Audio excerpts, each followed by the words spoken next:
In this unit,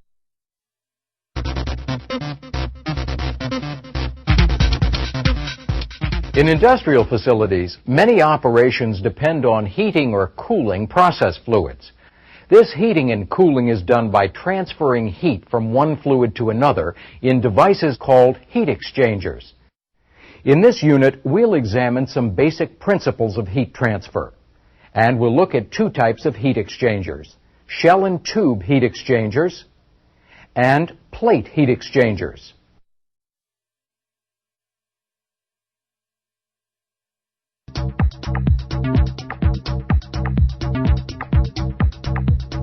This topic provides some basic information about heat transfer.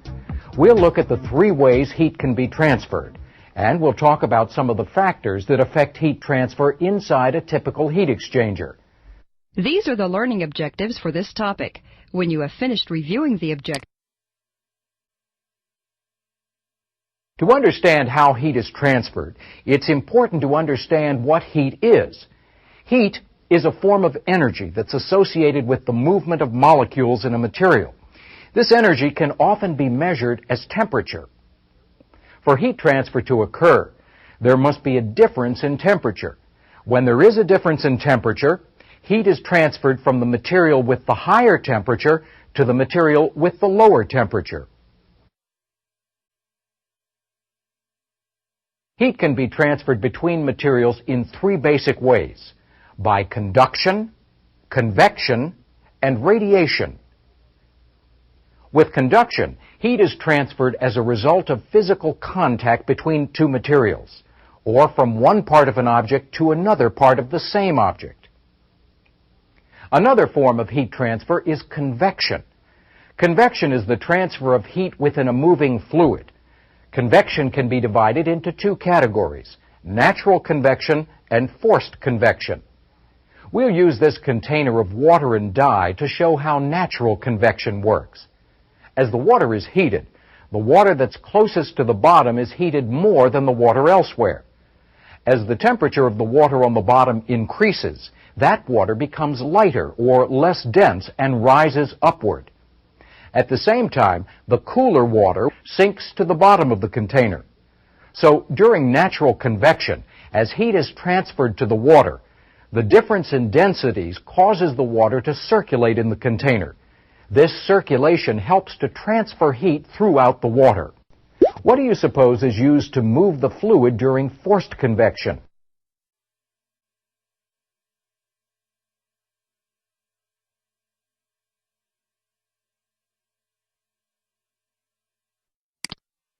That's not right.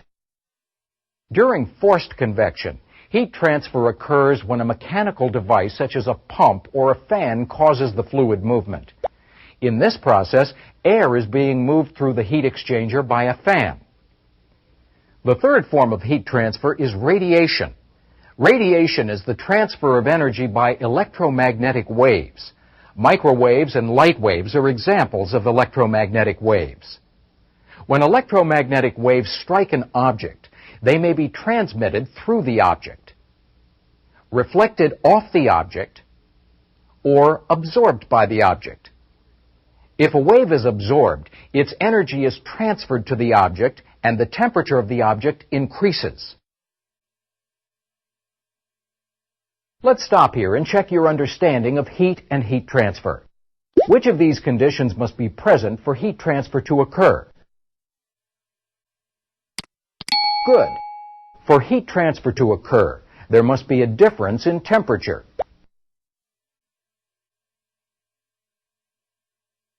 In a typical heat exchanger, heat is transferred by conduction, convection, and radiation from one fluid to another.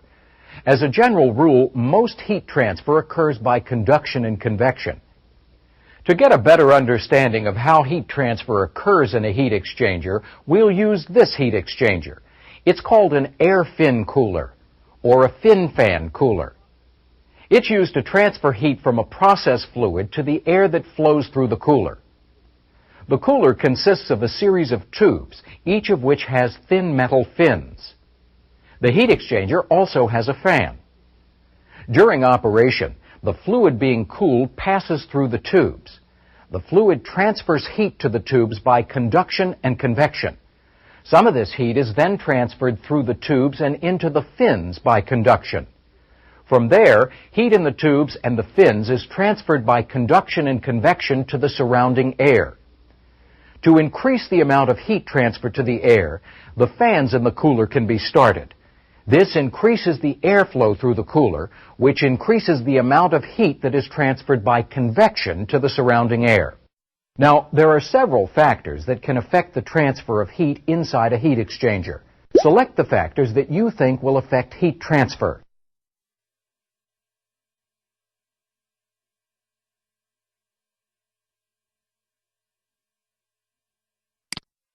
That's incorrect. All of these factors affect heat transfer. For example, as the difference in temperature between the two fluids in a heat exchanger increases, the amount of heat that can be transferred also increases. The amount of surface area in a heat exchanger is another factor that affects heat transfer.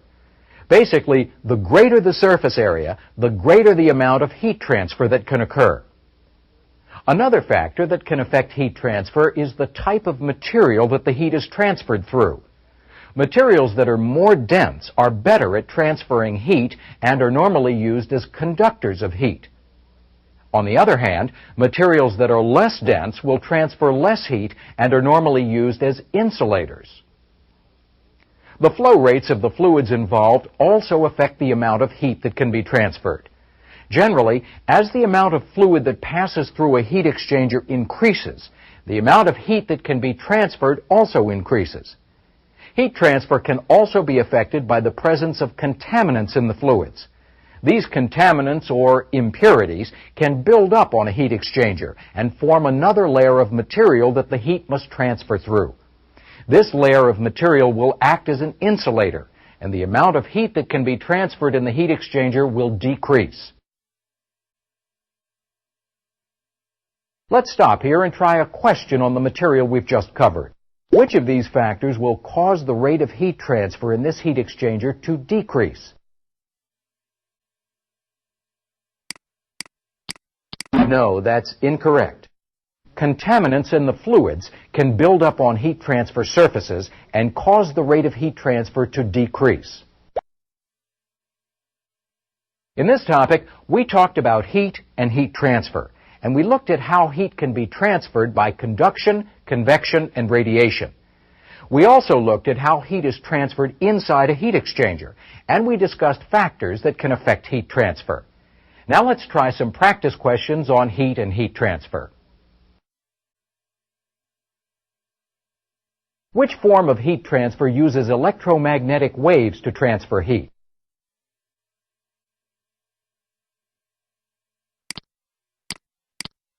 That's right. Radiation is the form of heat transfer that uses electromagnetic waves to transfer heat.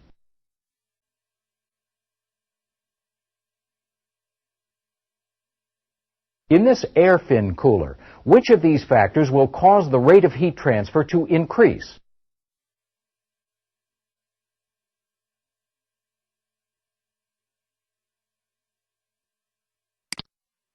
Yes, that's right. Increasing the flow of air across the cooler will increase the amount of heat transferred in the cooler.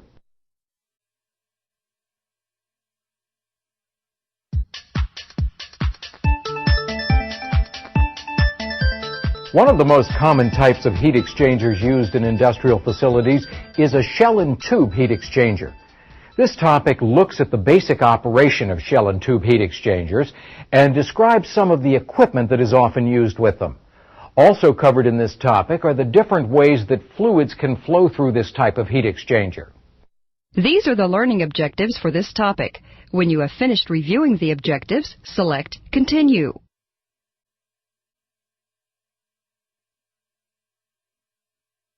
As an operator, you may be required to operate many types of heat exchangers. Since shell and tube heat exchangers are one of the most common types of heat exchangers, you need to be familiar with their components and operation. We'll use this illustration of a shell and tube heat exchanger to explain how it works. The main components include a shell, a group of tubes called a tube bundle, tube sheets and heads. The shell is the casing of the heat exchanger.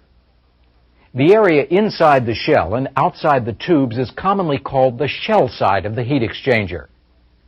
The shell also has an inlet and an outlet. The tubes are used to create a separate flow path through the shell. Each end of the tubes opens into a head. One head directs flow into the tubes, while the other head directs flow out of the tubes. The area inside the tubes and heads is called the tube side of the heat exchanger.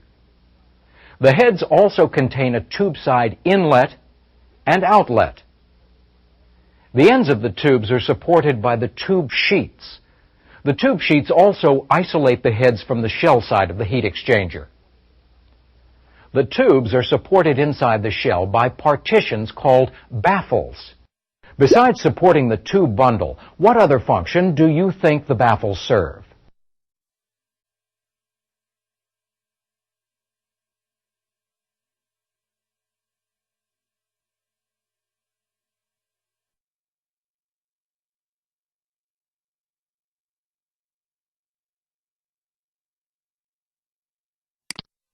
That's not right. The baffles also direct flow through the shell side of the heat exchanger, which helps increase the efficiency of the unit. Here's how this heat exchanger works. During operation, the cooler fluid enters the shell, flows around the tubes, and leaves through the shell outlet. On the tube side, the hotter fluid passes through the inlet head, through the tubes, into the outlet head, and leaves through the tube outlet. As the hotter fluid passes through the tubes, it transfers heat to the tubes and the fluid on the shell side, so the temperature of the fluid flowing through the tubes decreases. On the shell side, the cooler fluid passes around the tubes and receives heat from the tubes, so its temperature increases. Shell and tube heat exchangers can be used in two basic applications. In one, the heat exchanger is used to heat fluids. What do you suppose the other type of application is?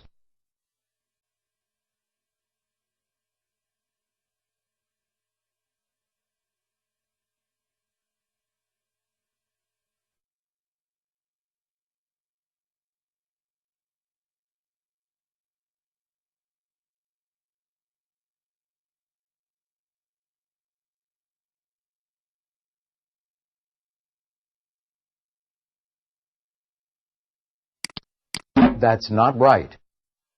In the other type of heat exchanger application, the unit is used to cool fluids. This is a simplified illustration of a distillation system. The heat exchanger in this system is used to cool the process liquid so that it can be stored safely. In this system, a distillation column is used to separate a product from a process liquid. The product boils off and leaves the top of the column. The remaining liquid is pumped from the bottom of the column. The hot liquid passes through the heat exchanger and transfers some of its heat to a coolant that flows through the shell side of the heat exchanger. The cooled process fluid is then sent to a tank where it's stored. In this system, the heat exchanger is used as a heater. The process liquid that's pumped through the heat exchanger tubes is heated by steam that flows through the shell side of the heat exchanger. The heated liquid is then sent to a process reactor. In the reactor, additional materials are mixed with the liquid, and a chemical reaction occurs. By heating the process liquid, the heat exchanger enables the chemical reaction to take place more efficiently. Take a moment now to check your understanding of the material we've just covered. What are the two basic categories that all heat exchangers can be divided into?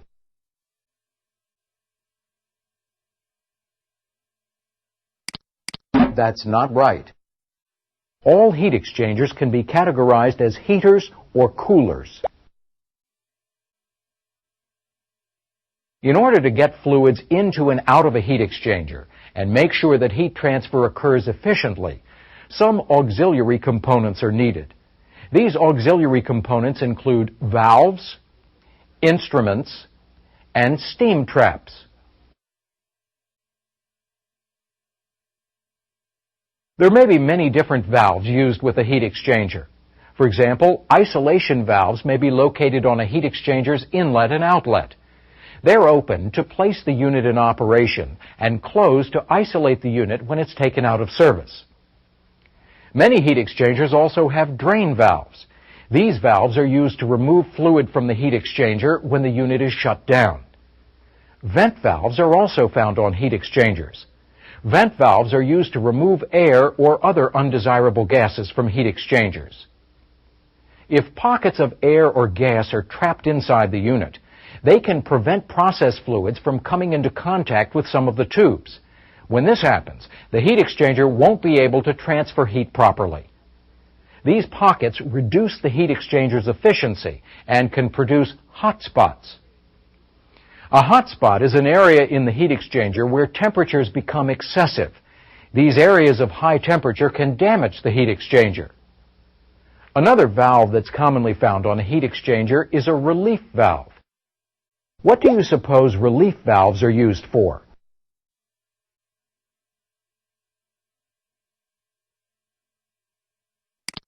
No, that's incorrect. Relief valves are used to prevent overpressurizing heat exchangers. If the pressure exceeds a preset limit, the relief valve opens to relieve the pressure. The relief valve will remain open until the pressure falls below the preset limit. Another type of valve that is commonly used with heat exchangers is a control valve. Control valves are used to regulate the flow of fluids through heat exchangers. For example, the flow of the heating or cooling fluid is often regulated to control the temperature of the process fluid leaving a heat exchanger. In this system, the control valve is linked through an instrument system to a device that senses the outlet temperature of the fluid. As the fluid's temperature changes, the sensing device sends a signal through a controller to the control valve actuator, which opens or closes the control valve and regulates flow to maintain the desired temperature. Generally, an operator can observe instruments to determine if a heat exchanger is operating properly. These instruments are often located in the control room, but they may also be found on or near the heat exchanger.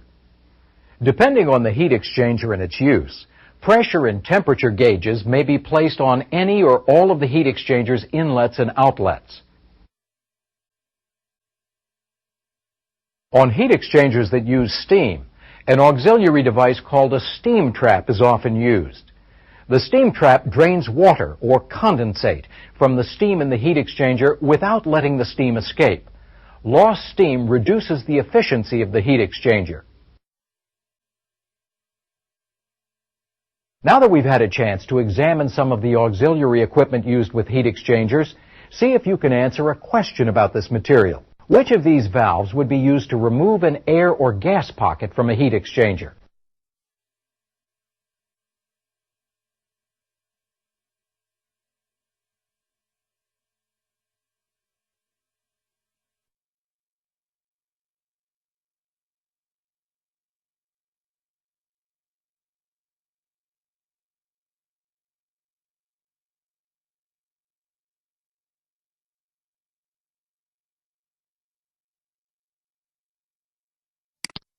That's incorrect. The vent valve is used to remove air or other gases trapped inside the heat exchanger. The basic function of all heat exchangers is to heat or cool fluids. But even though they all do the same basic job, they're often designed differently. For example, the shells and tubes of heat exchangers are often designed to create certain flow paths. These flow paths determine the number of times the fluids pass by each other and the direction or type of flow through the heat exchanger. This shell and tube heat exchanger can be described as a single pass unit. The fluid on the tube side enters one head and exits from the other head. The shell side fluid enters here, flows in the opposite direction, and exits here. The two fluids pass each other only once. This is a multi-pass shell and tube heat exchanger. How many passes do you think the tube side fluid makes in this heat exchanger? That's not right.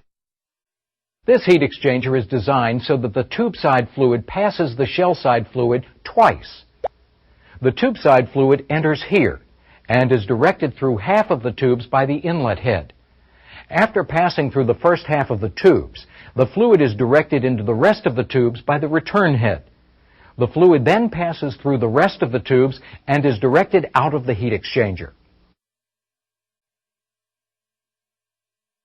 Besides the number of passes, the flow paths inside a heat exchanger can also be used to categorize types of heat exchangers. There are three general categories for the flow path through a heat exchanger: parallel flow, cross flow, and counterflow. In a parallel flow heat exchanger, the shell side fluid and the tube side fluid move in the same direction. In this heat exchanger, the tube side fluid passes through the tubes in this direction, and the shell side fluid passes around the tubes in the same direction. This is a cross-flow heat exchanger. In which direction do you think the fluids pass by each other?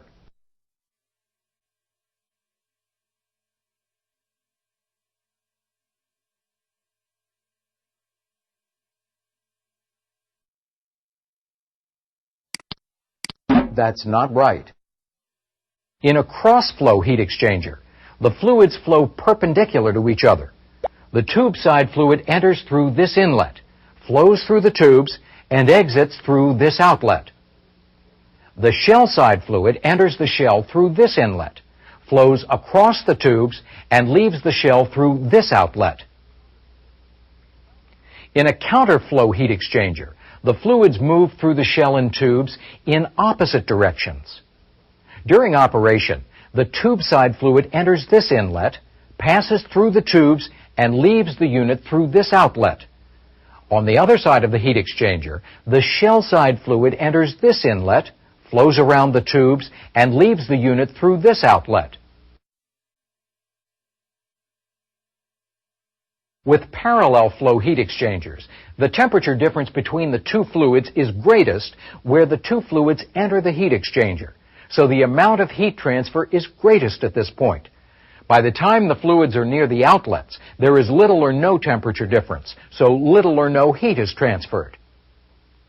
Counterflow is often the most efficient of the three types of flow, because the temperature difference between the two fluids remains relatively constant as the fluids pass side by side. As a result, heat transfer between the fluids can take place the entire time that they're in the heat exchanger. When the temperature difference between the two fluids in a heat exchanger that uses cross-flow is plotted on a graph, it appears to be very similar to the graph for a counterflow unit. Cross-flow units are often used to condense process vapors. Now let's take a moment to try a question. Which choice best describes this heat exchanger?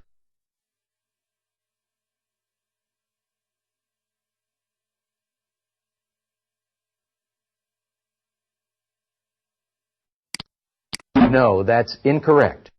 Since the shell side fluid passes perpendicular to the tubes, the heat exchanger is best described as cross-flow. In this topic, we talked about shell and tube heat exchangers. We looked at the basic parts that make up this type of heat exchanger, and we described different ways that fluids can flow through them. Now let's try some practice questions that relate to this material. Which part of a shell and tube heat exchanger is used to direct flow into or out of the tubes?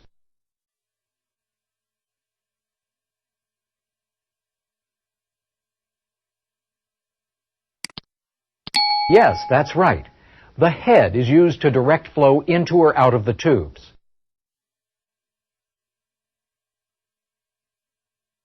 Which of these components is used to drain condensate from a steam-heated heat exchanger? Yes, that's right. Steam traps are used to drain condensate from heat exchangers while preventing steam from escaping.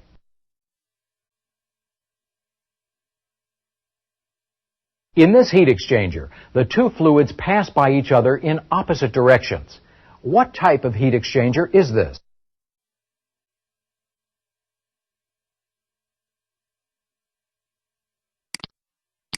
No. Remember, the two fluids are moving in... Yes, that's right. This is a counterflow heat exchanger, since the two fluids are moving in opposite directions.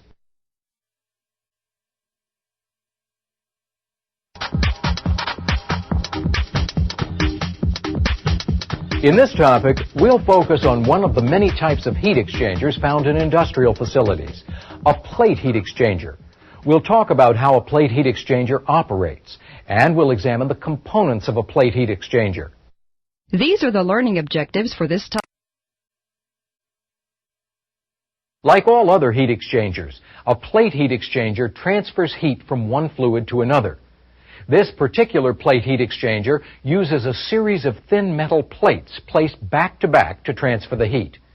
The plates are arranged so that hot fluid flows downward on one side of a plate, and cold fluid flows upward on the opposite side of the plate. The heat is transferred from the hot fluid through the plate to the cooler fluid on the other side of the plate. To see how a plate heat exchanger works, we'll use this simplified illustration of a counterflow plate heat exchanger.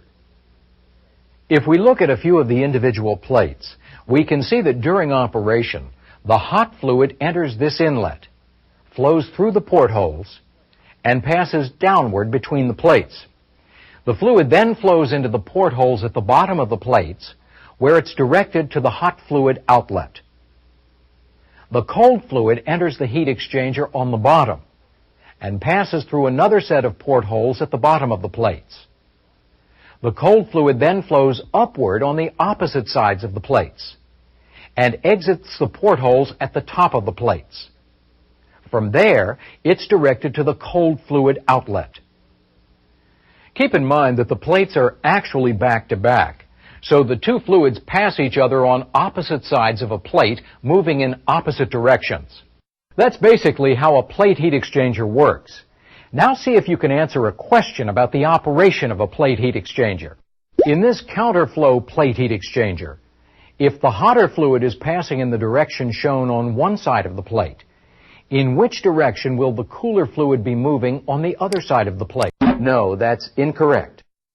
In this plate heat exchanger, the cold fluid moves upward. All plate heat exchangers work basically the same way. So by looking at the components of a typical plate heat exchanger, you'll better understand how all plate heat exchangers work. This plate heat exchanger consists of a series of thin metal plates and two fixed end plates. The end plates are used to help support the other plates, and they hold the fluid inlets and outlets. The plates inside the heat exchanger have a corrugated or ridged surface. The ridges cause turbulence as the fluid passes over the plate. The turbulence helps increase the amount of heat that's transferred. The plate also has portholes. These portholes direct the flow of fluid between the plates. Near the portholes are flow directors that distribute the fluid evenly over the plates. Between each two plates is a gasket which separates the plates and creates a channel between them. The gaskets also seal the plates together so that the process fluids won't leak out of the heat exchanger. The gaskets also seal around the portholes so that the two fluids won't mix together and contaminate each other. Now that we've examined the components of a plate heat exchanger, let's stop here and try a question. Which part of this heat exchanger directs fluid to the channels between the plates?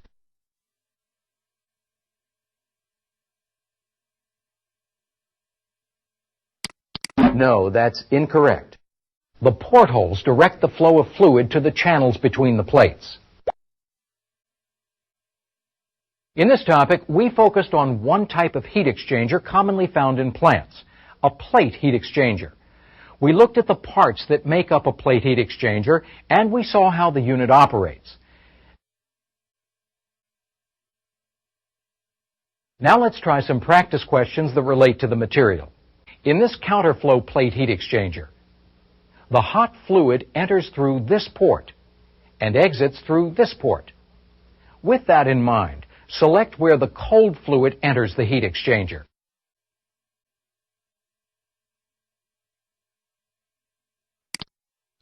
No. Remember, this is... No, that's not right. The cold fluid enters here, so that the fluids pass in opposite directions.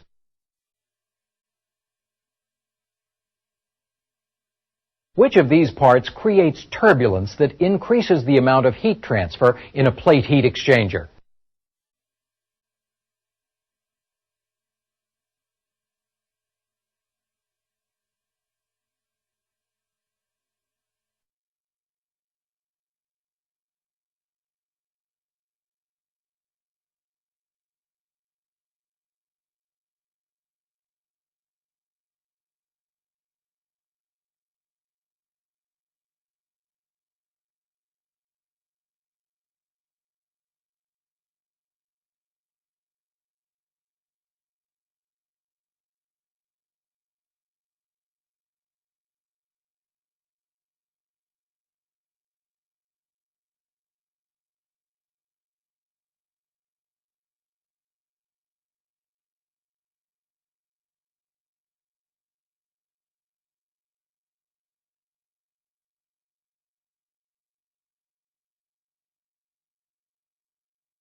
No, that's not right.